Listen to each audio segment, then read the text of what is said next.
So we'll start with the very basics, and that is improved self-care. Some people think that if they spend time focusing on taking care of themselves, doing things so that they're happier and healthier, that somehow that's selfish. But really the opposite is true, because if you are happier and healthier, then the people around you will be happier and healthier too. You'll be more able to take care of them. If you start going down, they'll have more trouble. So it's very important to take care of yourself. And it's easy to lose sight of that. So one of the things that people seem to lose track of is this idea that we know what contributes to good self-care for children, right?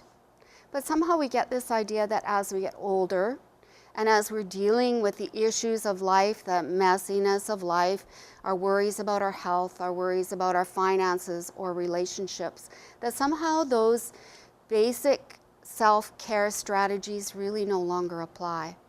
I see many people in my practice and I ask them about their nutrition, and they eat maybe once a day. Well, how often do you feed your children?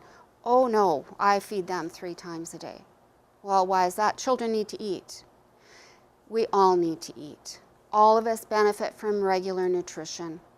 I'm not a registered dietitian or a nutritionalist. I can't tell you what to eat, but I can tell you that it's very important that you give yourself adequate, regular nutrition.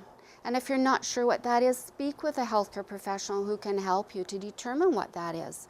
Sometimes when we're depressed or when we're stressed, we don't really have much of an appetite. But those conditions sort of derail our appetite. Our appetite becomes a less reliable gauge at that point to tell us whether we need to eat or not to eat. So it's important to intellectually make that decision. I need to eat every how many hours you determine is right for you. I need to eat this much. Whatever you determine intellectually is right for you. I can't stress the importance of that, because just like when a car's fuel gauge doesn't work, that's the same as your appetite not working. It doesn't change the fact that the vehicle needs fuel, and it's the same for our bodies. I really like to eat, so that one's very dear to my heart. This next one is good sleep habits. Develop good sleep habits. Again, I can't overstress the importance of this.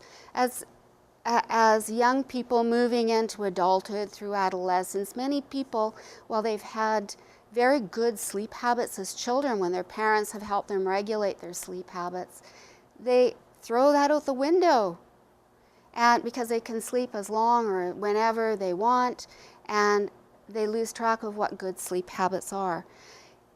In this talk today, I can't go over the details of good sleep habits. All of you know the basics of what that is, and if you give it some thought, you can probably develop your own list of what good sleep habits are. But that's a full talk all in its own. And there is some really interesting research coming out of, I believe it's Ryerson University in Toronto, on some changes in the way we help facilitate sleep for the people who are having difficulty sleeping.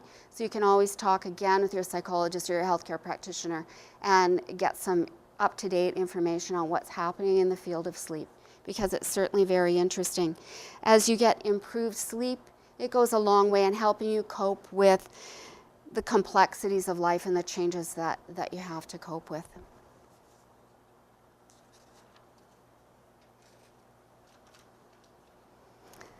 I know most of you have heard this before too, right? Good self-care involves getting some exercise. Getting some exercise.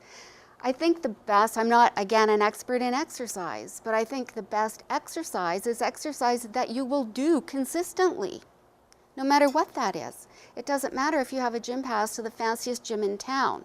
If you never go to that gym, that's not going to help you.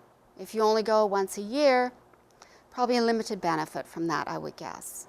So exercise is very important. Physical exercise helps you manage stress, because it helps burn up some of that adrenaline and those stress hormones that are coursing through your body. They don't do any of us any good.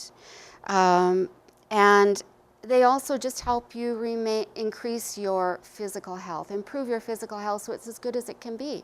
The blood is pumping through your bodies. All of your organs are functioning better.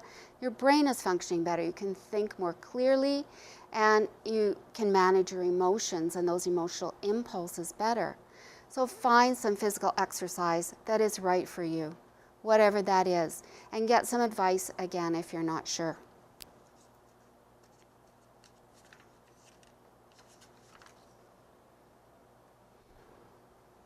I like this one. I would never be caught dead on this ride, but have some fun. That's a very important part of good self-care. It doesn't matter whether you're 5 or 50, we all benefit from having fun, playing, interacting socially with others. Have some fun. And too often we leave fun or enjoyable activities to just happen. It's like it will somehow just magically occur, but we live very busy lives now. So it's important to schedule in your enjoyable activities. Don't wait for them to just occur. Make your opportunities to have some fun. And when people are stressed and depressed, they often don't want to have much to do with other people. The tendency is to withdraw, to hide at home. It's so much effort to get dressed and to make yourself go out and do things or to plan things that you can do. But the more you give in to this tendency to withdraw, that just increases the depression. It increases the symptoms. Get dressed, go out, engage in some enjoyable activity or activity that was enjoyable to you before you became depressed.